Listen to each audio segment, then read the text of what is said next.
Hello and welcome to Express Drives. Today we are in Goa and we have the brand new, sleek, suave, aerodynamic Maruti Suzuki Fronx. अरे अरे भाई ये तो Baleno है। भाई क्या कर रहे हैं आप? शूट कर रहे हैं यार। लेकिन ये तो बलेनो है ना। अरे नहीं यार, ये आप प्लीज वहां पे जाइए प्लीज। अरे बलेनो है यार। I'm sorry about that, but yes, that is a misconception people have. It is not the Baleno, it is based on the Baleno, but this is the brand new, suave looking coupe SUV. And Maruti is hoping that this Fronx will help the company get almost 50% or more shares in the SUV market. So let's find out, does it have that SUV characteristics that you're looking for, and also its capability.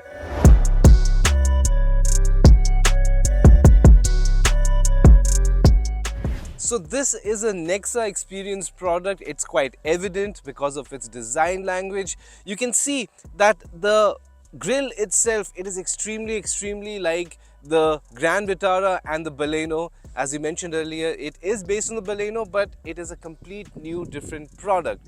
Now this coupe SUV has this imposing look but also has a very sophisticated look, and that's thanks to the split headlamp design. It has this beautiful looking LED DRLs on top, and then below is a three-prong headlamps that is available. It also comes with a silver lower lip finish to give you that macho look.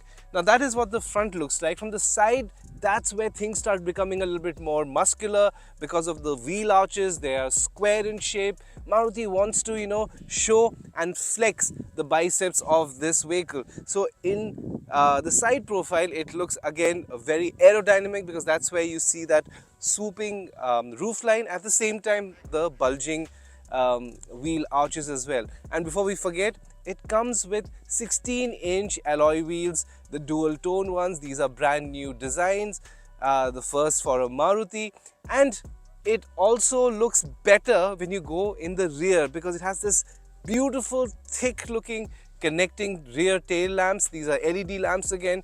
They look very urban, they look very chic, and I would say that it's actually one of the better looking vehicles that Maruti has come out with. Sure, it's based on the Baleno, the design wise I'm saying based on the Baleno and the Grand Vitara, but I think in some ways it muscles both them out because it looks a lot better.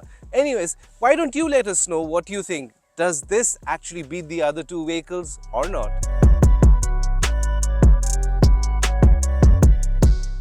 So now let's find out the boot capacity, and here's a bit of a bad news.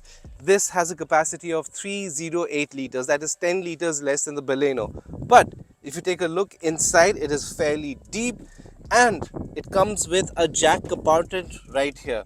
So this is a very accessible and a very practical way of going about it. You just open it and you can take the jack out. Also, the other thing is it also comes with a boot light right here. So at night when you have to take out anything, there's plenty of light.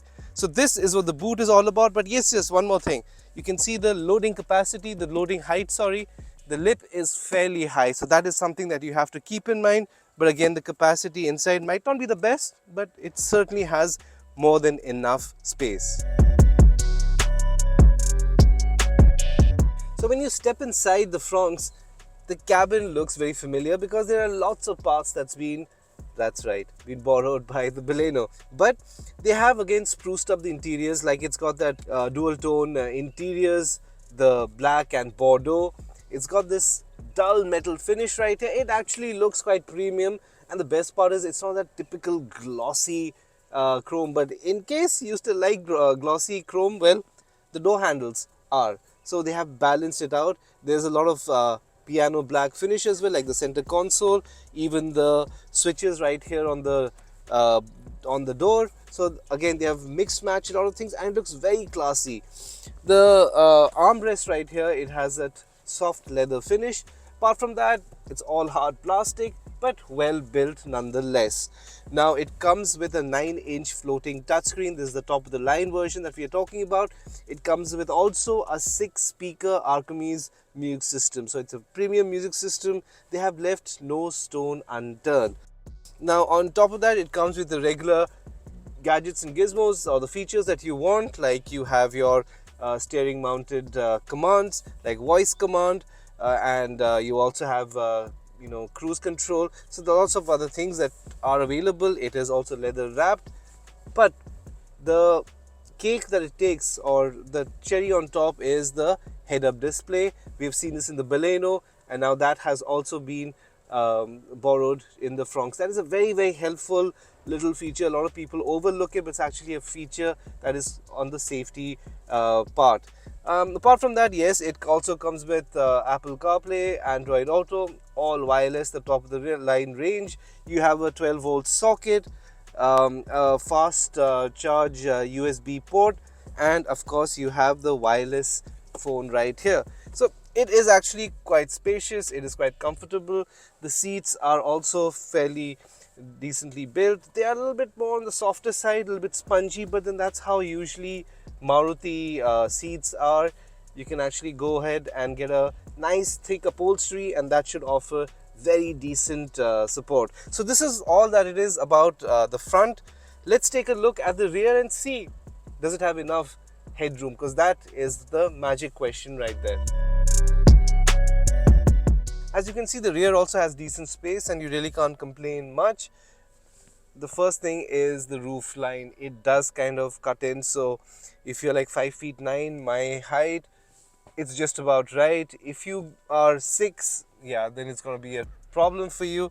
Also, the seats are fairly flat, and it doesn't have the under thigh support. So on long drives, you might want to just stretch your legs and get that additional support. So that's what the rear is all about. And yes, it comes with rear AC vents, again 2 charging ports. One is a fast charging port, so you have the basic functions that is needed. And yes, it does not come with an armrest, and it also misses out on 2-3 other important functions, like it doesn't come with a sunroof, and it doesn't come with front ventilated seats, which is really important in our humid conditions, weather conditions. So that's something that will be severely missed.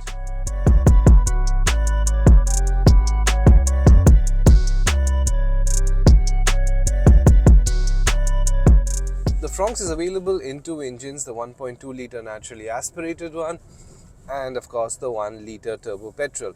Now the naturally aspirated one is the same, that's also powers the Baleno. Now the 1 litre turbo that churns out 99 bhp of power and 148 Nm of torque. This was the same engine that used to be available with the Baleno RS. It was available briefly because it was an expensive proposition. The engine at that point in time was imported fully.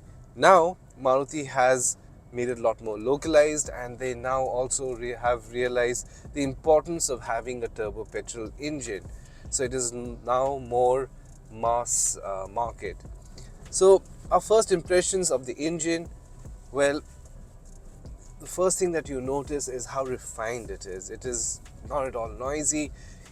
We have revved it past 3000 RPM and there's very little sound. Of course there is engine noise, but nothing that would be harsh on the ears. Absolutely not. It is extremely refined.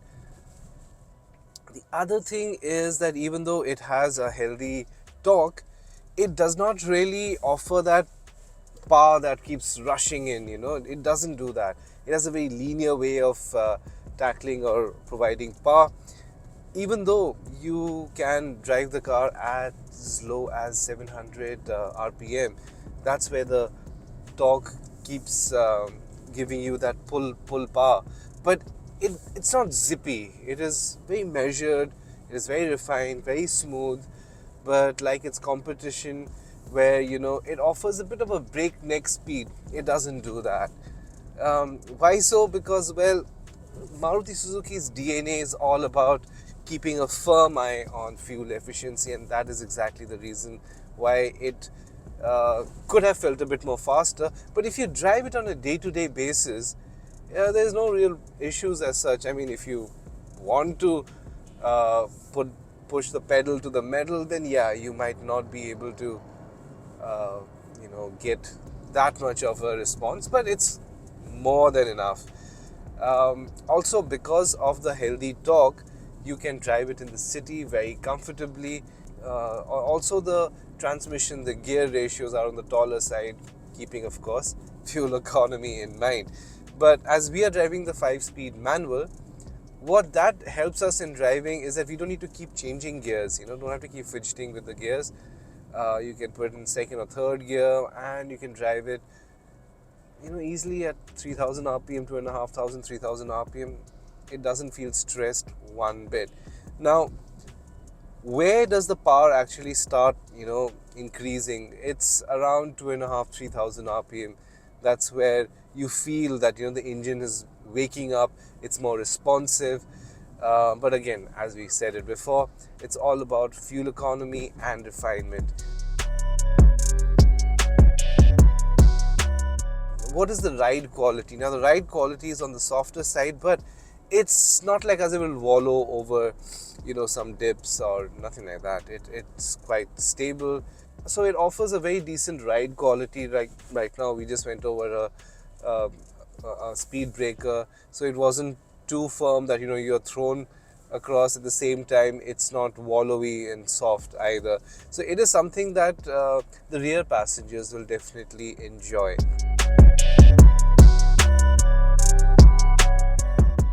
So after driving the Fronx for over a day, and that too on winding roads of Goa, it's actually quite an experience because it's not the Baleno. So guys, you have to go beyond that. It is an SUV of sorts. It's more of an urban SUV because it has a ground clearance of 190 mm, which the Baleno cannot offer. So what is it in a total package? Well, we found the 1-liter turbo petrol, very smooth, very refined.